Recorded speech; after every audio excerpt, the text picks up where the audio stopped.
Hello, everyone in Zoom land, and hello, everyone here. I already gave you the Aptera spiel, so hopefully you guys are all fully educated on the wonder that is efficient solar transportation.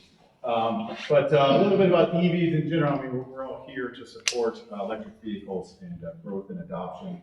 And I think it's just an amazing time to be around electric vehicle technologies.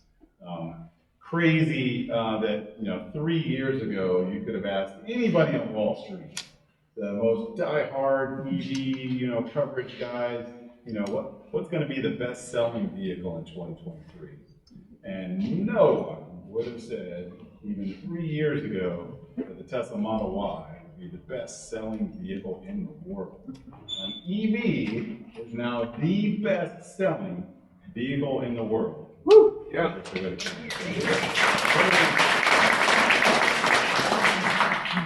Very cool to see a whole market segment, industry movement for the betterment of our planet really take hold so quickly. I think everybody would have said, yeah, by 2030 maybe, we can take electric vehicles seriously. Everybody is taking the Tesla Model Y seriously. The #1 selling vehicle in the world.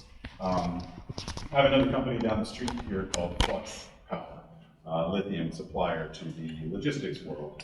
But I started the company on the fact I thought that the #1 hindrance to the adoption of electric vehicles was going to be battery technology. Batteries were just too expensive. Nobody, was going to have a mass market $150,000 electric vehicle, to make it get, 200 or 300 miles of range. I think we've seen great advances in battery technologies, the commoditization of high nickel content batteries and lithium iron phosphate has allowed Tesla and others to sell 300-ish mile range electric vehicles, and now we're kind of at a tipping point. Our research, just my experience over the years, says that once you get over 400 miles of range in your electric vehicle, range anxiety is not so much a thing. But if you get much below 200, range anxiety is a big thing. And I know all of you have probably seen and heard the FUD, fear, uncertainty, and doubt that has been in the media over the last few weeks. But people are saying, EV adoption is waning. People aren't as interested in EVs. Ford and GM are saying, well, maybe we'll slow down on our EV ambitions and not invest so much. I can tell you that, my feeling about the marketplace in Tesla having such a dominant position is that EVs are here to stay, and the industries and companies that haven't adopted EV technologies are going to pay the price. And I think the ones that are retrenching now, like GM and Ford, they just haven't invested properly to be a company like Tesla, and they've been caught kind of with their pants down. That Tesla is vertically integrated, they own all the code for all their devices in the vehicle, they build their batteries, they build their drivetrain, they build their vehicles. And these other companies that are dependent on a supply chain that just has to make margin on all those parts and doesn't let companies like GM and Ford own the code for their devices, those companies are saying, we just can't compete with Tesla. How do we compete with such a vertically integrated company? But I think that Tesla is going to continue to do what they do, and they're going to bring the whole industry up. And I don't want this to be too big a Tesla fanboy thing, but Elon has done an amazingly aggressive thing for the world, and I think it's good for everybody. So that's my general statement about the EV industry. I think there's just huge potential from here, and I'm surprised it happened so quick. And it's through the adoption of people like you that's really come to fruition. So you should all put a pat on your own backs, because it really is through the organizations like the Electric Vehicle Association that's happened. I think on the battery front, I get a lot of questions. What's next on the battery front? I hear a lot about solid state batteries. I hear a lot about silicon anode technology. What is the future, of electric vehicles when it comes to batteries? And I personally think it's going to be a slow churn. I don't think any company is going to come with a solid state solution that says we have 600 watt hours per mile. now your Tesla's going to get 1,000 miles range. Obviously Tesla's investing more money than everybody else in finding the best of the best battery technologies. And I think that high nickel content is probably here for the next 4 or 5 years. Then we'll slowly move into silicon dopates and anodes and other places. And then somewhere down the line, you get to solid state batteries. The problem with solid state batteries is you have to have very pure material. Because you can imagine, if you're creating a crystalline structure in a battery, that anything that breaks that crystal, now your battery's kaput, right? So you have to have very pure materials, and it has to work in a very refined way. And it took us, from the time A123 was developing the first real lithium batteries that were big enough for automotive, it took a decade to kind of refine that to the point where it was affordable for electric vehicles. And I think that's kind of the next phase, is that when we get to these advanced chemistries and such, it'll take another decade to really refine some of the, silicon anode and solid state battery stuff. But it will be an exciting time if that stuff breaks, because every little ounce of energy you can put back into the vehicle really matters in terms of range. Aptera's brought it from a different angle. Aptera said, well, if you're only given so much energy per battery pack, how do you just go further with that energy? So I also hope for the industry in general that hopefully Aptera sets a good marker for, hey, if you make your vehicles a little more aerodynamic, you make your vehicles a bit more lightweight, if you can get more electrons from the wall through your battery, through your inverter, to your motor, to your wheels, everything gets easier. You get longer range, you get better performance, you get more adoption. Between battery advancements and hopefully Aptera inspiring the industry, I hope that all of you will be driving 600, 700, 800,000 mile range vehicles in the next decade or so. My son is now 12. He has never seen Daddy put a gas hose to a vehicle and fill it with gas and go drive somewhere.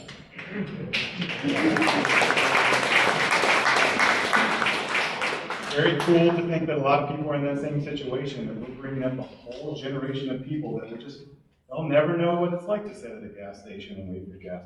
They'll never know what it's like to smell a stinky car drive by that might be too late on their carburetor. It's a brave new world that we're creating here for us. So I think it's terribly exciting. So I was going to give everyone a little tour of the factory now. So we're going to walk over to the battery side and tell you about our batteries and the body structure. I just wanted to give you a feel more intimately for our facility and stuff. But any questions on EVs in general? I've got a background in battery stuff. I've been to probably 30 different battery manufacturing plants around the world and created my own sulfur carbon battery years ago. It's being developed for the space agencies and stuff. So I've got a good background on these batteries and EVs. Just quickly, before the tour, are we allowed to take pictures? Is there anything not to photo? You can take pictures and such. Ask if you think you're taking pictures of anything too proprietary. We'll just tell you maybe not to post it to your social media, but if it's for your own edification, we would love for you guys to take home souvenirs. Not take home stuff. Take home pictures. Things that will inspire you. It's great. Actually, if you want to just give the ins and outs of the do's and don'ts of the tour, we can move on to that. We told them we'd save all the questions for after. Okay, let's just try to stay together, and we'll go over to the battery area here. So go around this side by that green pole, and we'll all meet right here in front of our battery. Check. Microphone checker. I'm going to start my rap career with this, but I think it'll be okay. This is our battery pack as we're producing it for our first launch vehicles. This 45 kilowatt hour battery is the standard pack full of these 2170 cells. If we want to make a smaller pack, a 25 kilowatt hour pack, which will get us about 250 miles of range, we just depopulate some of the parallel groups in each of these battery modules. So take out 40, 50% of the batteries, and now you're down in capacity for that smaller pack. For the bigger pack, the 66 kilowatt hour pack, we use these cells in 90 millimeter tall. So these are 70 millimeter tall right now. The 66 kilowatt hour pack is 90 millimeter tall. And the 100 kilowatt hour pack is 120 millimeters tall, so a lot taller cell. But what that allows us to do is we use the same power distribution unit, the same battery management computers for everything, the same power busing, the same cell brackets, the same cell case and architecture, and it really harmonizes all of our different battery pack designs. This battery module over here is one that's already wire bonded. This one here was a very early R&D version of what we're doing. And this right here is a 3D print, it's not the actual one, of the battery management computer that goes on each battery module here. I've got a great legacy in battery management and started my other lithium battery company on the back of a battery management design like this. And we've evolved it mightily to do a lot of cool things. But any battery pack fire that you've ever heard of in the EV industry was caused because the battery management system failed. This computer is supposed to tell everything else in your vehicle, hey, there's a problem. Stop doing whatever you're doing. So whether you're discharging too fast or charging too fast or it's too cold or whatever, this is the computer that manages this guy, and it's really, you know, the basics of EV technology that when this thing works right, your battery packs are infinitely safe. We'll walk over here and talk about our body structure. This is the SMC outer panel of the Aptera. So we talked about the carbon fiber SMC and we passed around that part where we were flat. With all the paint on the Aptera, no part of the Aptera is painted. In a modern automotive plant, you can spend half of the cost and 80% of the emissions from a modern automotive plant is just from the paint shop. Well, we got rid of paint. We don't paint. And good luck getting a paint shop permitted in Southern California. Not gonna happen. So we take panels like this and we put a vinyl coating on them.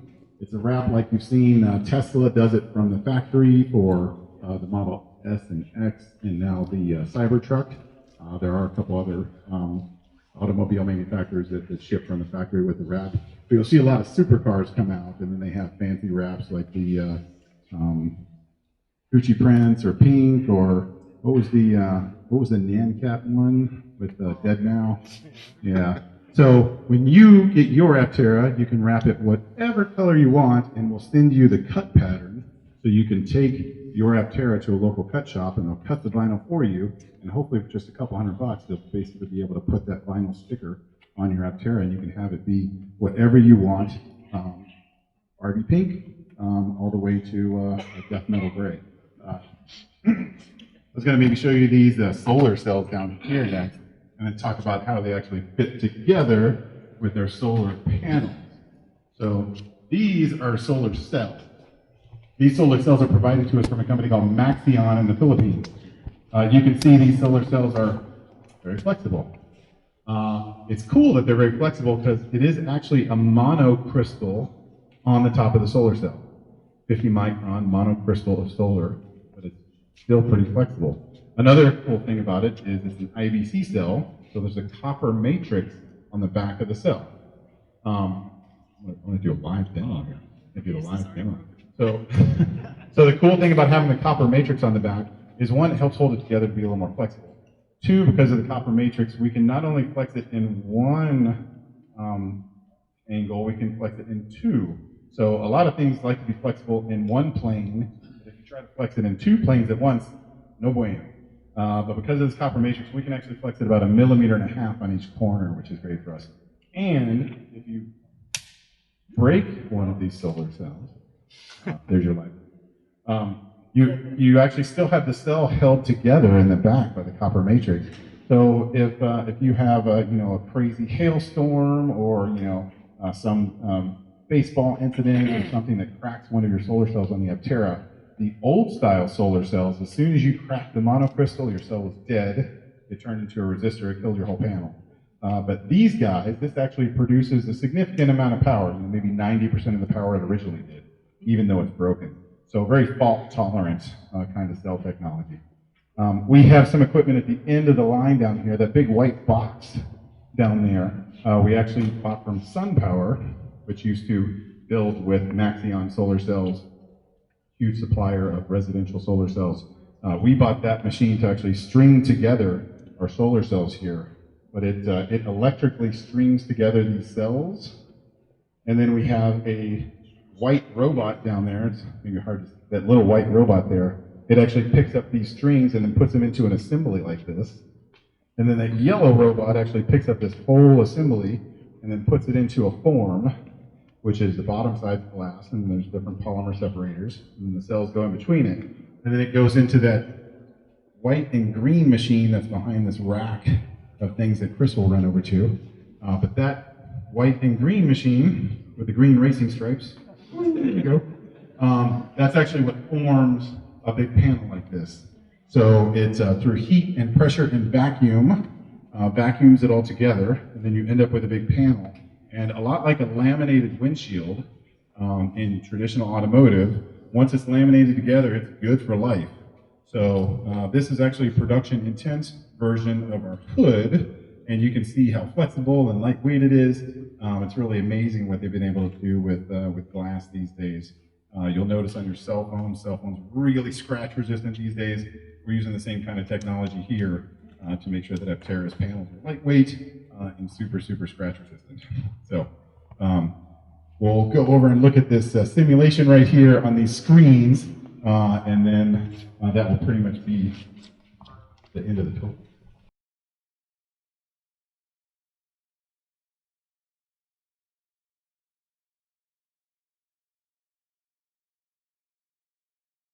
Tools for our design. CATIA is what we use for our CAD software. That CAD design rolls into a product life management software, and that manages how we evolve the design over time. Then that design is released to an enterprise resource planning software called NetSuite. All of our purchase orders and financials are issued out of NetSuite now. A cool thing to note for everyone here is we're PCAOB audited and SOX compliant. We're a very public-ready company. It's because we're data-driven. And then that ERP system actually flows into this, which is called a manufacturing execution system. So now you have a lot of buzzwords to go back and tell your friends. But manufacturing execution is how it manages the inventory that comes out of inventory and goes on your manufacturing floor to build your vehicles. And everything's recorded. Every battery cell that goes into the battery pack has a serial number, it's recorded. Every bolt that goes in has a serial number, the torque is recorded, how much you torque that bolt down. Every tire has a serial number, you record the serial number that's on the tire, you record the PSI that you fill that tire to. So very data-driven manufacturing that gives you a bunch of things in the future to refer to. So if there's a problem with some particular part, you know when that particular series of parts went in, and then 5 years down the road, if there's problems with those parts, you can refer back to the data and say, okay, it looks like this problem was between vehicle 20,500 and 20,650. So you only have to recall 150 vehicles instead of recalling all 26,000. I know you guys see on the news, GM's recalling 650,000 vehicles. We don't ever want to be in that situation, and this is how you do it. You plan for very lean manufacturing, and you record everything that goes into the vehicle and keep very good data.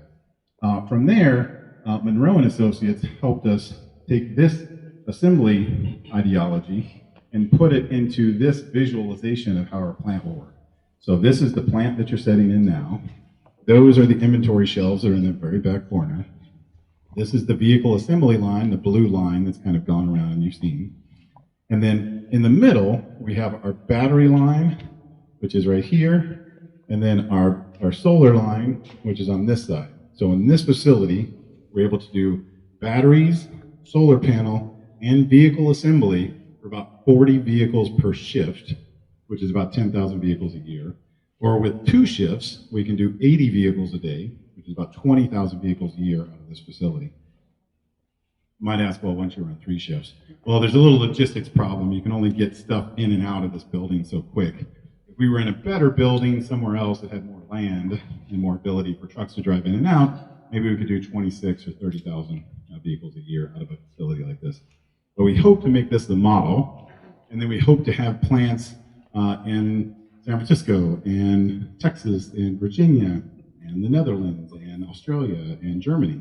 So the idea is to have 8 of these facility plants around the world by 2028. and to be building about 150,000 vehicles a year by 2030, and to deliver 1 million Apteras by 2033. Yeah.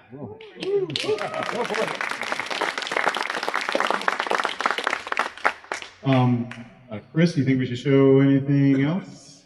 Where did your Vanna go? The what? Your Vanna White, where did she go? Oh, She's behind door number 3. Anything else we should show, or should we just take questions? I think we could take questions. So you want to go back to the seat? How about we go back to the seats and you guys can ask questions and I can just yell instead of using the speaker. How about you just point out? 1,000 square feet. Up top here is mechanical engineering, so aerodynamics, body structures, suspension, chassis. Down below here, in the depressing light, is the electrical engineers. They all like it dreary and dark. They're always looking at schematics. Down here, they do high voltage, low voltage, firmware, user interface. Up top here, we have our brilliant marketing team, and communication team, and accounting. And then down here is all for just assembly space. So that is the facility. Thanks, everybody. Let's go ask questions. Good.